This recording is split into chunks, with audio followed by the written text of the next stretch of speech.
Gaano nga ba kahalaga yung tinatawag na target note?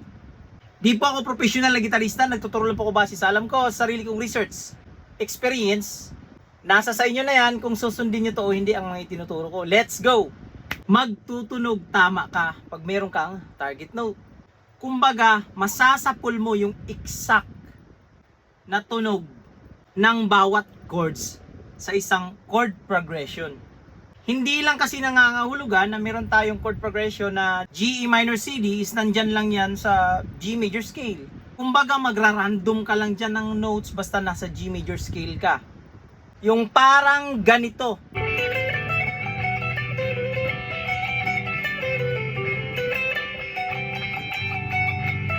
Tama naman, nasa G major scale ka, pero tunog, walang direksyon. Kumbaga wala kang inuuwian.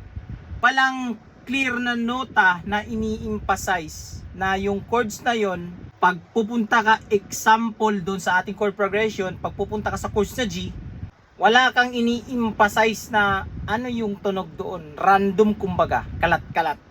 Pag ganito yung problema mo, makinig ka mga master, ito na yon. Siguraduhin nyo na may knowledge kayo sa fretboard mga master para mahanap mo yung mga target note ng bawat chords. Kumbaga, di ka lang nag-i-stick doon sa isang bar lang ng scale. Yung ito lang. Takot ka mag-explore dahil hindi mo alam yung fretboard. Pero pag alam mo yung fretboard, kahit saan ka dyan sa frets.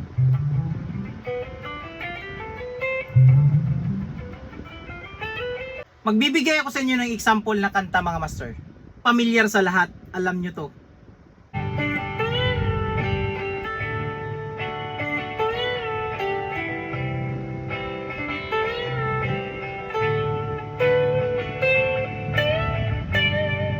Sulat natin kung saan-saan yung mga target note na tinatawag doon. So ito yung kanyang chord progression mga master. Meron siyang G, D, C, D. At yung gamit natin na scale dyan is G major scale. Ngayon, itong nasa baba ng ating mga chords, yan yung mga nota na nasa loob ng chords. Yung kanilang triads, yan. So sa G, meron tayong G, B, D. Sa D, D, F sharp A. Sa C, C, E, G. At yan, same lang sila ng D. So sa unang chords mga master, ito, G lang yung ginawang target note. Then pagdating dito sa D, ang ginawang target note is A. Yan. Sa C, ang ginawang target note is E. Tapos sa D, ang ginawang target note is A ulit. So itong nasa baba, yung chords niya mga master. So ganito nangyayari sa mga master. So ito yung target note natin pag nandito tayo sa G na chords. G. Yan. Then, dumaan tayo dito sa D, A, full bend, B, yan, naging B yung tunog niya. Release sa A, then G, then another target note natin A kasi lumipat na tayo ng chords na D. Galing sa target note natin na A to E, inulit lang din yung phrasing nito. D, A, full bend, naging B yung tunog, tapos A, G, then another target note.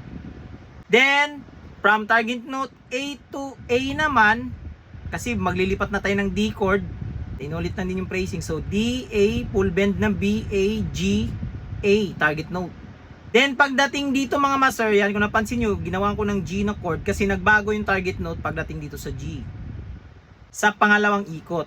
Kasi ang ginawang tension note is B, C, D, full bend, naging E, then release. Yan, bagsak lang dito sa D na note. Yan. Ganito sa gitara, oh. G, tapos, yung lower niya na D, A, bend, balik. Yan, kung napansin nyo pag bend ko, tunog ng B. Kinalabit ulit ng G. Sunod na target note niya is A, kasi lumipat na tayo ng chords. Then, inulit lang ulit. Target note naman E, kasi C na tayo dyan. Inulit ulit yung phrasing. Yan, ito. A ulit na target note kasi D na yan. Pabalik na tayo sa root. Tension niya is B, C, full bend ng D. Then, dito nag-end sa D na note. Ganito siya mga masero.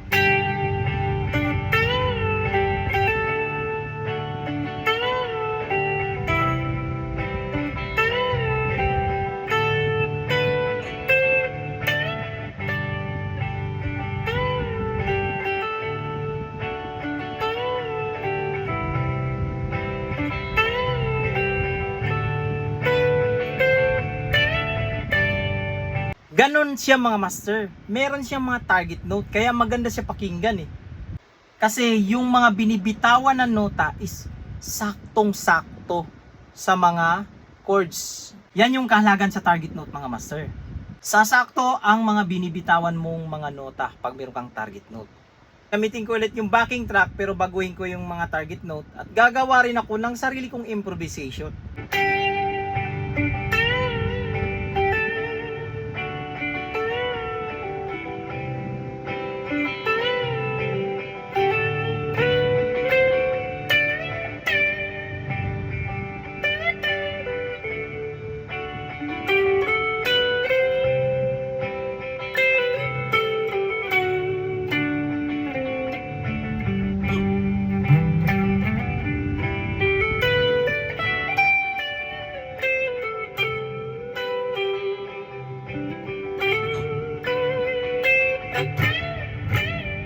Yun siya yung ibig kong sabihin mga master.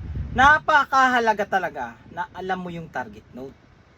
At syempre, kailangan may knowledge ka talaga kahit basic na foundation natin sa mga chord progression. Yun lang sa video natin na ito mga master. Sana nagbigay ito ng karagdagang ideya sa inyo mga master. At usap tayo dyan sa baba mga master kung ano pa yung mga susunod yung mga topic natin. Huwag itong kalimutang i-share sa mga kaibigan nyo, kakilala nyo na mahilig sa gitara. So hanggang dito lang, this is Mark Music. God bless you all. Peace out.